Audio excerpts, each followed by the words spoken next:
여러분들은 교회에 어떻게 다니게 되셨습니까? 그리고 또 어떻게 언제 믿음을 갖게 되셨습니까? 이 질문이 같은 답일 사람도 있고요. 답이 다른 사람도 있습니다.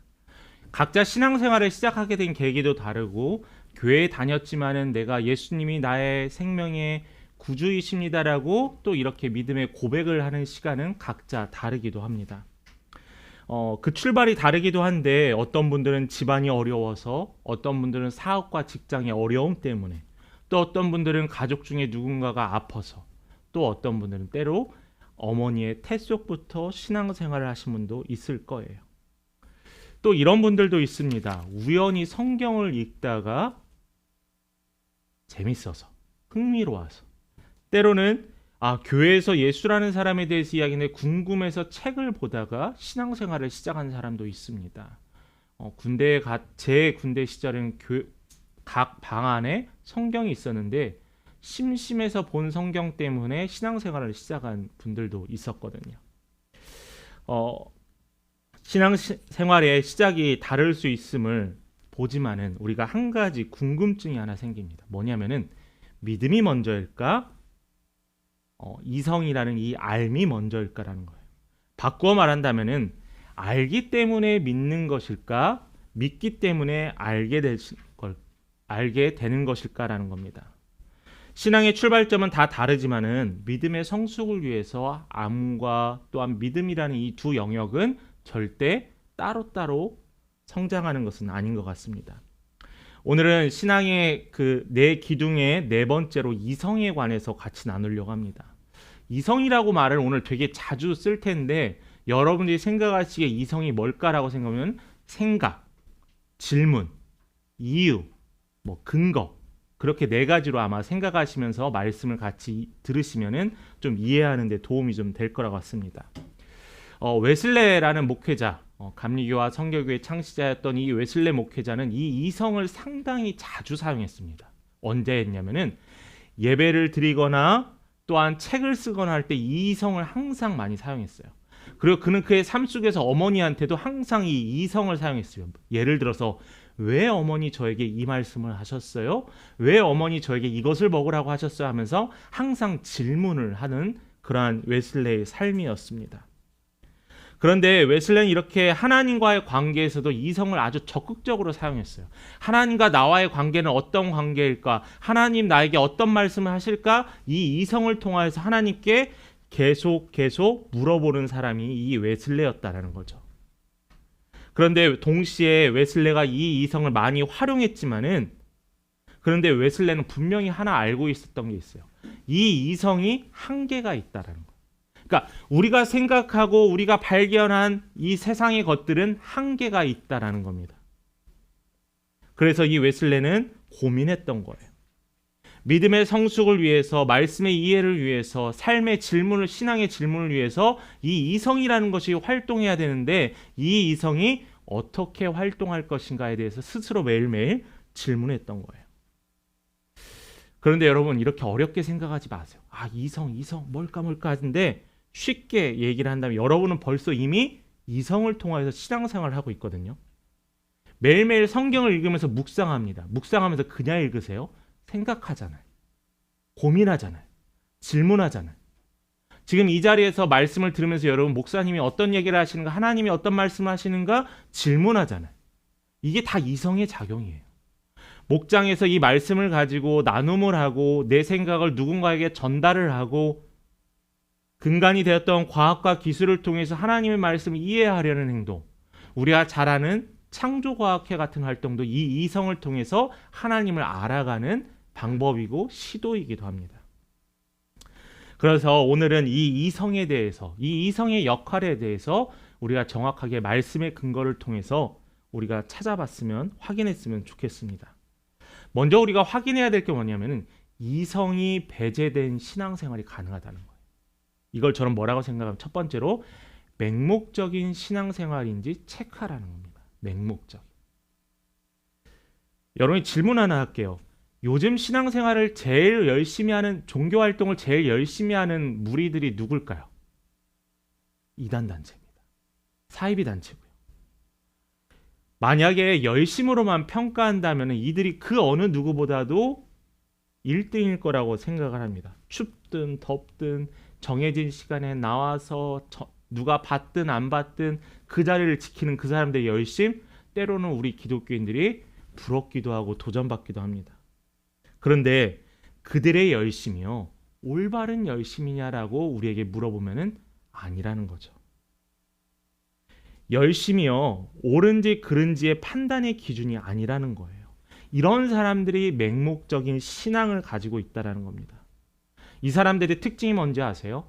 맹목적인 자신들의 단단한 신앙을, 믿음을 가졌다고 하여서 자신의 신앙을 지킨다는 이유로 사회의 규칙을, 사회의 법들을 지키지 않습니다. 대표적으로 징집을 거부하죠. 또 강제적인 집단 생활을 하고요. 이 집단 생활 때문에 가정이 파괴되기도 하고요. 집단 생활에 의해서 경제적으로 모든 재산을 탈취하기도 합니다. 또 그들을 보호하기 위해서 사회와 단절시키고 그들에게 믿으세요, 믿으십시오 하면서 맹목적인 믿음만을 강요해요. 머리로서는 생각하지 않고 왜인지, 이유가 무엇인지 생각하지 않고 무조건 믿으라라고만 해요. 그게 바로 광신도라고 하는 겁니다. 이 광신도가 되어가는 것은 마치 우리가 무엇인가에 중독되어가는 과정과 같다라고 생각할 수 있거든요. 맨 처음에 이들이 자신들이 저 텔레비에서 나오는 사람들이 비판하는 광신도가 되려고 했겠어요? 사람들의 선한 배려에, 또한 친절에, 또한 조그만 호기심에 관심을 가졌다가 이게 마치 개미굴에 빠져드는 것처럼 깊숙이 빠져들어서 어느 순간에 나는 거기에 빠져나올 수 없는 상태에 이르게 된다는 거예요. 생각을 하지 않게 합니다. 제가 예전에 대학교 1학년 때, 2학년 때 친구들이, 고향에 있는 친구들이 이 말씀을 안 들을기를 소망합니다. 근데 친구들이 그때 뭐였었냐면, 혹시 여러분 들어보신 적 있는지 모르겠는데 교통 범칙금을 대신 내주는 다단계 같은 게 있었어요. 그래서 얼마를 내면은 교통 범칙금을 내가 주차 위반을, 속도 위반을 다 내주는 거예요. 그래서 내가 그 아래에 뿌리를 내려갑니다. 고향에 오래간만에 내려갔더니 그 친구들이 저를 계속 설득하는 거예요. 벌써 이미 여러 친구들이 거기에 가입되어 있고. 그런데 그 친구들이 제가 생각할 시간을 안 주더라고요. 야, 이거 해야 돼. 정말 좀. 내가 돈 이만큼 얻었어. 야, 성공 사례도 있잖아. 생각을 못하게 합니다. 광신도 집단, 맹목적인 신앙을 가진 사람들도 이렇더라고요. 생각을 못하게 해요. 말씀에 대해서 질문을 하지 못하게 돼요. 앞에서 말하는 강단에서 설교하는 사람들에 대해 그 권유에 대해서 도전을 못하게 해요. 그런데 여러분, 마치 이단들이나 사이비단체만 그런 게 아니에요. 우리 기독교인들도 분명히 그런 일들이 가능하다라는 거예요. 마치 평상시에 크게 생각하지 않았던 부분을 한번 볼까요? 여러분 성경을 읽거나 말씀 중에 도전되는 말씀이 있으면 우리 항상 뭐라고 응답하죠? 아멘이라고 합니다. 아멘. 여러분 아멘 하세요? 속으로 합니다. 네, 맞죠? 한국 사람들은 속으로 많이 하시더라고요. 근데 저도 지금까지 사역을 하면서 교회를 다니면서 학교에 다니면서 아멘 소리가 예배 시간에 많이 나온 걸 잘 경험하지 못했어요. 기껏해야 가뭄에 콩나듯이 부흥회 때는 그래도 성도님들이 아멘 하면서 말씀에 응답합니다. 이 아멘 소리가 때로는 설교자한테 힘이 되기도 하는 거 아세요? 근데 저는 설교자에게 힘이 된다고, 설교자에게 격려한다고 아멘을 강요하는 것은 성경적이지 않아요. 아멘의 뜻이 뭐예요? 히브리어로 아만이라는 이 어원으로 출발해서 진실로 참되게, 또 나아가서 내가 진실을 믿습니다, 내가 결단합니다, 내가 하겠습니다 라는 말의 의미가 아멘이라는 거예요. 예를 들어서 여러분께 여러분 주의 말씀을 읽으십시오 했을 때 여러분이 마음에 감동이 돼서 아멘 하면은 내가 그것을 하겠습니다 라는 결단이 되는 거예요. 예수께서 십자가에 달려 나의 죄 때문에 돌아가셨습니다 해서 여러분들이 아멘을 하는 겁니다. 그러면 그 말씀에 여러분들이 같이 고백하는 거죠. 그게 아멘이에요. 그런데 분위기상 어쩔 수 없이 동의하지 않지만 요청해서의 아멘은 분명히 잘못된 겁니다. 우리가 스스로 돌아볼 수 있는 말씀이 있습니다. 마태복음 7장 21절 말씀 한번 읽어볼까요? 같이 읽겠습니다. 시작. 제가 이 말씀 읽을 때 정말 무서웠거든요. 이 말씀이. 여러분 같이 한번 읽어보시기 바랍니다. 읽겠습니다. 시작. 나더러 주여 주여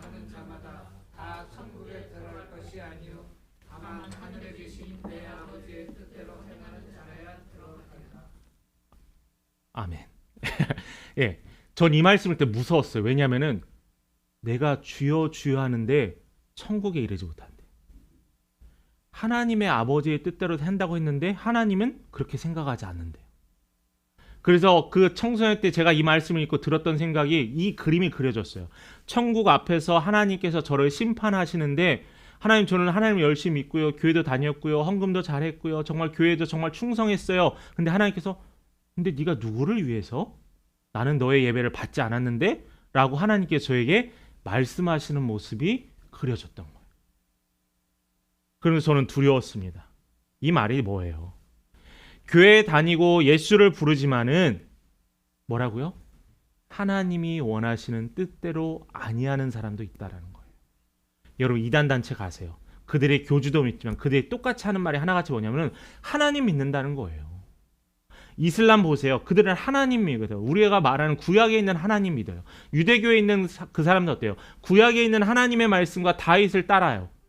똑같잖아요. 그런데 그들은 예수를 따르지 않아요. 그들은 주를 바라보지 않는다라는 거예요. 그 대상은 명확해야 합니다. 그 대상이 하나님이어야지 천국에 들어간다고 분명히 말씀에선 기록하고 있어요.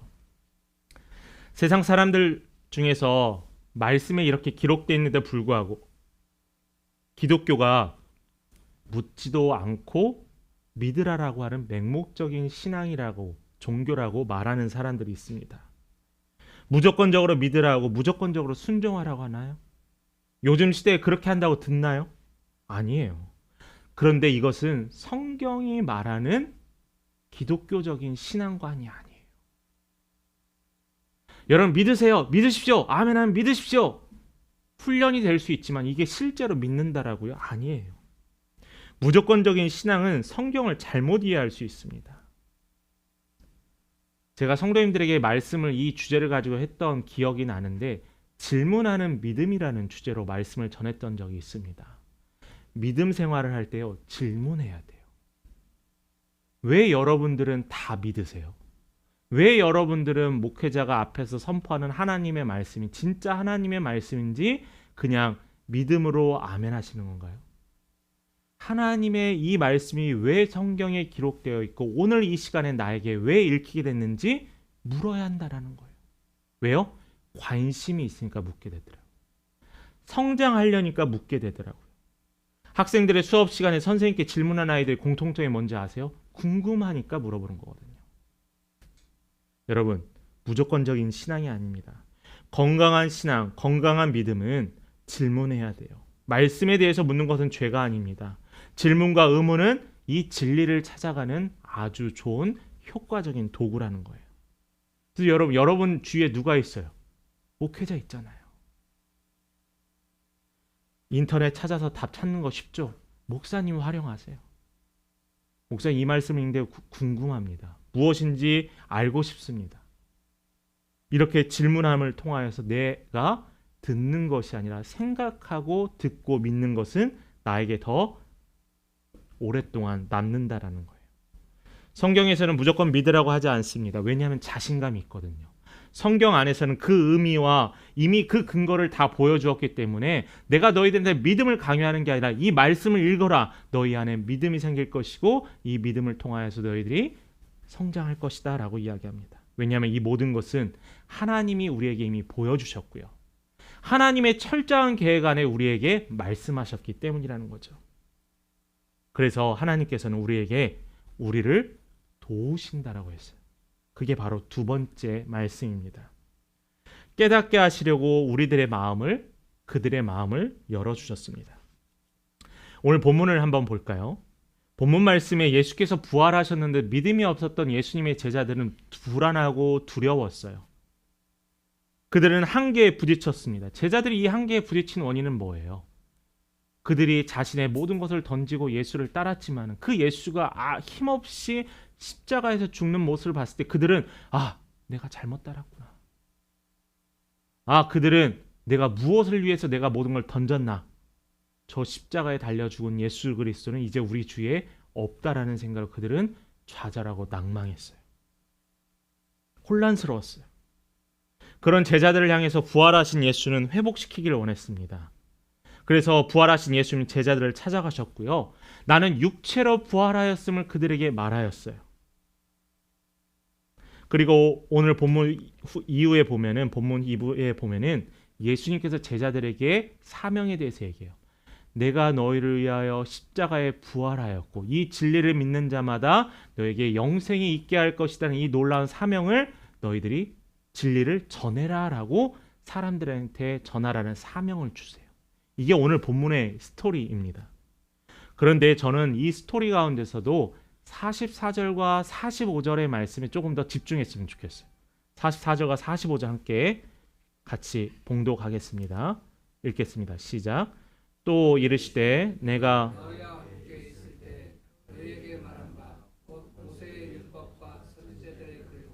시편에 나를 가리켜 기록된 모든 것이 이루어져야 하리라 한 말이 이것이라 하시고 이에 그들의 마음을 열어 성경을 깨닫게 하시고. 아멘. 여러분 45절의 말씀 볼까요? 그들의 마음을 열어 뭐랬어요? 성경을 깨닫게 했대요. 자, 성경을 깨닫게 하기 위해서는 뭐가 필요해요?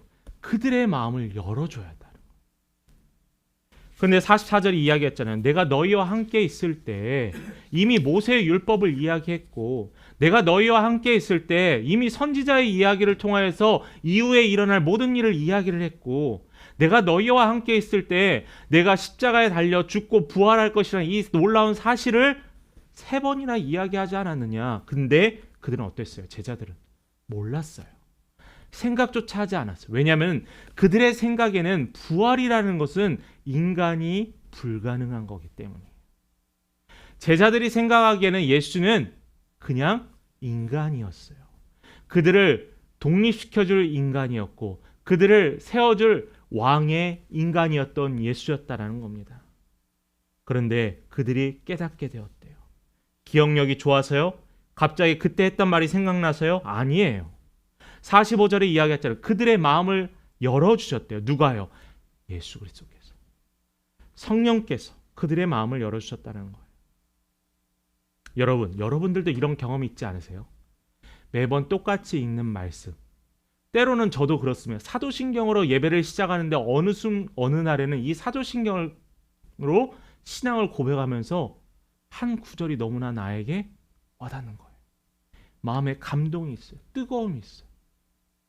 매일매일 말씀을 읽는데 오늘은 특별히 그 말씀이 제 머리에서 계속 생각이 납니다. 지난주에 들었던 말씀이 갑자기 오늘 생각나서 그 말씀이 무엇인가 스스로 질문하게 돼요. 말씀이 귀에 머리에 번뜩입니다. 이게 가능한 이유 뭐냐면요. 주께서 우리의 마음을 열어 우리를 깨어나게 하셨다는 거예요. 여러분, 신앙생활하면서 이거 경험해야 돼요. 체험해야 돼요. 여러분의 마음에 이 뜨거움이 있어야 돼요. 이래야지 우리가 올바로 믿고 하나님께서 나와 동행하신다는 것을 확인할 수 있는 겁니다. 제가 부교육자 때 신방을 가는데 그 신방을 가게 되면은 가정에 책장이 좀 보일 때가 있잖아요. 책장을 보는데 이제 신앙생활 오래 하신 분들, 좀 연세가 좀 있으신 분들이 가정에 가면 꼭 뭐가 있는지 아세요? 주석책이 있습니다. 예전에 교회 통해서 주석책들도 이제 많이 팔고 이제 선교하고도 했었던 것 같아요. 이제 저희 집도 그렇습니다. 근데 이 주석책이 한 권이 아니잖아요. 성경 66권에 다 주석책이 뭔지도 모르실 수도 있으니까 주석은 뭐냐면 성경을 해석한 겁니다. 성경의 배경, 역사, 언어, 또 원어를 가지고 해석하는 이 모든 것이 주석책이에요. 그러니까 성경이 이렇게 작은 한 책이지만은 주석책 같은 경우는 각 책을 해석하고 분류하다 보니까 각 성경 하나마다 이렇게 두껍게 있어요. 성도님들이 샀던 이유는 뭘까요? 성경을 더 잘 알기 위해서요. 물론 잘 찾아보지도 않고 잘 읽히지도 않지만은 하나님의 말씀이 무엇을 이야기하는지 정확하게 알기 위한다라는 거죠.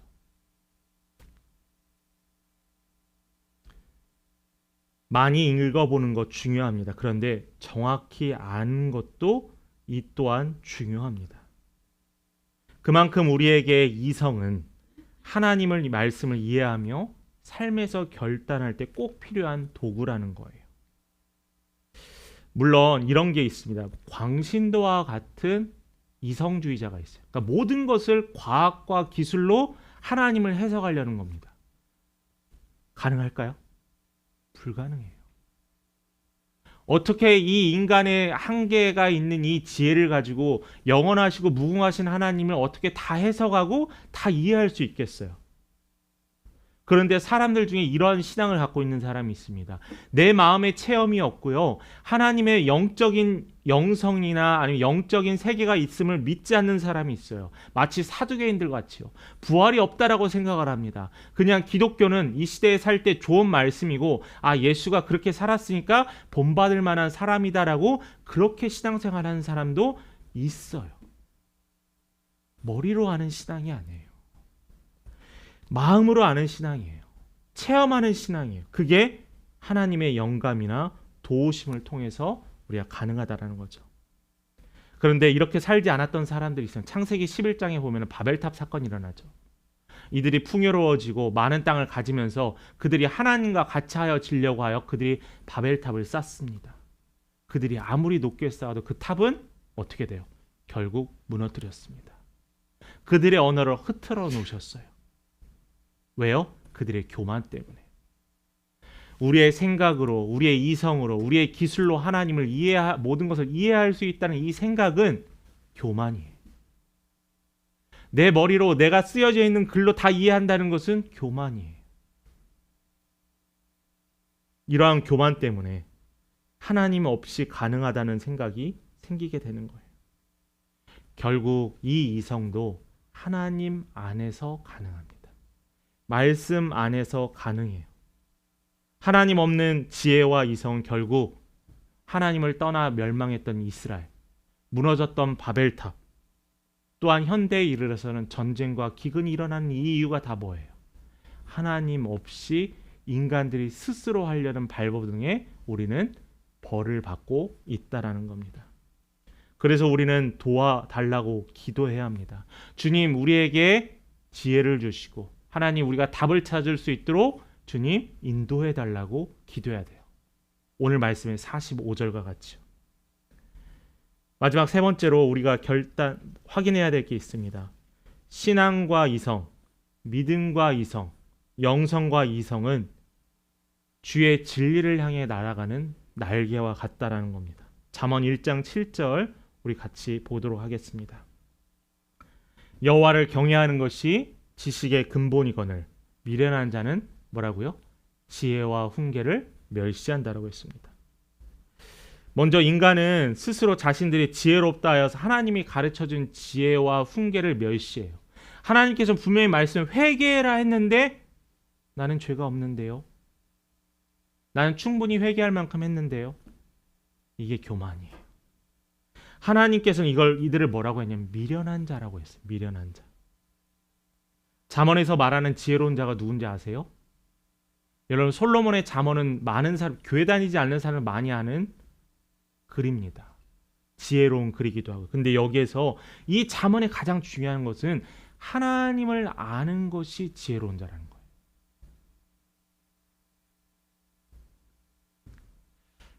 잠언은 철저하게 하나님 중심이었습니다. 세상을 살아가는 방법이 우선이 아니라 지혜의 근본이신 하나님을 알아가는 것이 지혜라는 거예요. 우리가 이미 앞에서도 확인했지만 신앙생활할 때 이 이성이 동반하지 않으면은 광신도나 맹목적인 신앙생활을 할 수 있고요. 또 반대로 경험이나 체험이 없이 머리로만 알고 지혜로만 알려는 이 신앙은요, 결국에는 자기만족의 신앙일 뿐이라는 거예요. 제가 주위에 제자훈련, 세미나만 또 찾아다니신 분이 있습니다. 머리는 엄청 커지고 귀는 넓어졌어요. 그런데 내 마음에 체험이 없어요. 예수가 살아계신다는 건 내 마음에 내 삶에 체험이 없어요. 머리로만 체험하려고요. 그것은 그냥 책 읽는 거랑 똑같아요. 요즘 젊은 세대들 중에서 인기 있는 유튜버로 활동하시는 뭐 스님도 계시고 또 신부님도 계시고 또 우리가 많이 아는 강연자들도 있습니다. 그들이 그렇게 열광하고 호응하는 이유는 왜냐면은 그들의 입을 통해서 나오는 이야기들이 되게 도전받기 때문이에요. 그런데 여러분, 하나님의 말씀과 그들의 이야기의 차이점이 뭔지 아세요? 하나님의 말씀은 생명력이 있다는 거예요. 우리에게 영생을 준다라는 거예요. 하나님의 말씀 가운데 이 영생을 빼놓는다면은 우리는 한낱 그러한 글들과 똑같은 글로 취급한다는 거죠. 우리가 아는 하나님은, 경험했던 하나님은 실제 정말 지극히 작은 부분이에요. 남극의 빙하를 한번 생각을 해봅시다. 빙하는 수십 년 전, 수백 년, 수천 년 전에 만들어졌습니다. 근데 이 빙하가 녹아서 육지에 보인 게 정말 조그마한 크기의 빙하였어요. 근데 저 바다에 떠다닌 조그마한 빙하를 이 배가 지나갈 수 있겠구나 했는데 사실은 그 빙하가 위에 올라와 있는 분 정말 지극히 작은 것이었고 아래는 몇 배, 몇 천 배나 되는 크기의 빙하가 물속에 있었습니다. 숨겨졌다라는 거죠. 사람들은 오판합니다. 내가 아는 이 조금이 하나님이 전부인 양, 내가 체험한 이 하나님이 나의 전부인 양, 하나님의 전부인 양 착각하고 있다는 거. 마치 빙하와 같죠. 하나님은요, 무궁무진하세요. 무궁무진하세요. 우리의 지혜로 판단할 수 없습니다. 우리의 이성과 우리의 생각으로 그분에 대해서 모든 걸 다 알 수 없어요. 그러나 그러기 때문에 우리는 겸손할 수밖에 없고, 그러기 때문에 우리는 오늘도 예배드리고 주를 찾아가는 과정이라는 거죠. 중요한 포인트가 여기 있습니다. 이 믿음의 생활과 영성과 이 이성을 분리할 수 없는데 이 중간에 공급하는 게 있어요. 꼭 연결돼야 하는 게. 이게 뭐냐면 바로 말씀입니다. 하나님의 말씀이 근본이 되고 영양분이 되어 영성의 생활과 이성의 활동에서 공급해줘야 돼요. 근거가 돼야 돼요. 하나님을 아는 데는 말씀이 중요합니다. 하나님을 체험하는 데도 말씀이 중요해요. 왜냐하면 하나님의 말씀이 기록되어 있지 않으면서 하나님을 나만 특별하게 생각해서 체험했다? 우리가 지난 시간에 나눴던 전통에 어긋날 수도 있어요. 지금 이단들이 다 뭐라고 해요? 내가 하나님이고 내가 예수고 내가 다윗이고 내가 선지자라고 해요. 하나님은 그들을 보내지 않으셨거든요. 성경 그 어느 곳에서는 그들을 향한 예언의 말씀이 기록되어 있지 않거든요. 맞아요. 이 말씀에 근거되어 있지 않으면은 우리는 실수합니다. 우리는 잘못된 길로 가게 돼요. 이 이성이라는 도구가 말씀을 깨닫게 하고 또한 이 말씀을 읽게 하고 이 말씀을 통해서 도전받게 합니다. 그 이 이성을 통해서 도전받은 것이 체험을 통해서 단단해져야 돼요. 지금 갑자기 생각나는 예화인데 제가 이제 어렸을 때 이제 철사로 이렇게 사람의 모형을 만드는 미술 시간이 있었습니다. 이 말씀이라는 것이 이 철사로 만드는 사람의 모형이라고 생각을 해요. 근데 이것을 모형을 만들었는데 여기에 살을 붙이기 위해서는 찰흙도 붙여야 되고 실을 통해서 찰흙을 붙여야 합니다. 저는 이 말씀에 기본된 체험과 또한 생각과 이성과 말씀 묵상을 통하여 많은 지식들이 이렇게 채워져야지 조각품이 완성되거든요. 신앙생활도 마찬가지입니다. 그래서 이 시작은 나의 약함을 알게 되고요. 나는 작다는 것을 체험하게 됩니다. 그리고 누가 어떤 걸 알게 되면 나를 도우실 분은 오로지 여호와 하나님뿐이라는 걸 알게 된다는 거죠. 그래서 여러분 내 생각으로 모든 걸 이해하려 하지 마시고 나를 도우실 하나님께 도와달라 구하세요. 하나님 말씀을 읽을 때 솔로몬과 같이 주의 말씀을 찾고 듣게 하여 주옵소서. 집에서 여러분이 찬양을 하고 예배드릴 때 하나님 나에게 지혜를 주옵소서. 인간관계 때문에 어려우세요? 하나님 나에게 지혜를 주세요. 결단하는데 아주 큰 결단의 요구가 있으세요? 그러면은 주님 나에게 지혜를 주세요. 기도해야 하는 거예요. 이게 건강한 신앙생활입니다.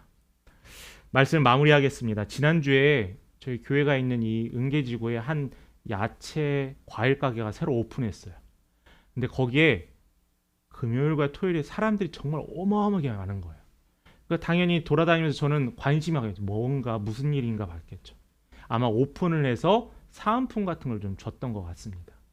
뭐 여러분들 주위에서도 쉽게 볼 수 있죠. 뭐 오픈하는 가게에서 달걀 한 판을 공짜로 드립니다. 뭐 딸기 하나를 공짜로 드립니다 하면서 그런 사은품 행사를 합니다. 그럼 여러분, 그 가게가요, 오픈할 때 하루나 이틀 하지 매일매일 그렇게 하면 그 가게가 운영이 될까요? 안 돼요. 그런 가게는, 그런 행사는 드뭅니다. 세상에서는요, 공짜를 계속 제공해 주지 않습니다. 농부 보세요. 흘린 땀에 비례해서 곡식을 거두게 되잖아요. 신앙생활도 그렇습니다. 우리가요, 너무나 은혜만 생각하다 보니까 이 은혜로 모든 것을 해결하려는 혹시 우리의 잘못된 모습이 있지 않은지, 우리도 농부와 같이 땀을 흘려야 돼요. 우리도 하나님을 알기 위해 힘써야 합니다. 감이 떨어지더라도 입을 벌려 기다리는 사람이 아니라 하나님의 말씀을 발견하기 위해서, 주의 뜻을 찾기 위해서 생각하고 고민하고 또한 고뇌의 시간을 가지면서 철저하게 주의 안에서 이러한 시간들을 가져야 돼요. 말씀도 있고요. 개인적으로 궁금한 말씀 묵상도 하고요. 특별히 신앙생활을 오래 했다면은 그냥 누구의 간증에 관한 책이 아니라 신학도서도 한 권씩 좀 읽어보셨으면 좋겠습니다.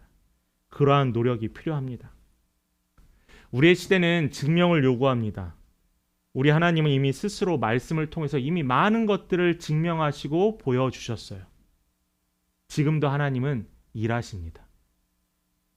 그러므로 우리가 해야 할 것은 우리에게 주신 생각과 말씀을 가지고 하나님을 알기 위해 힘써야 합니다.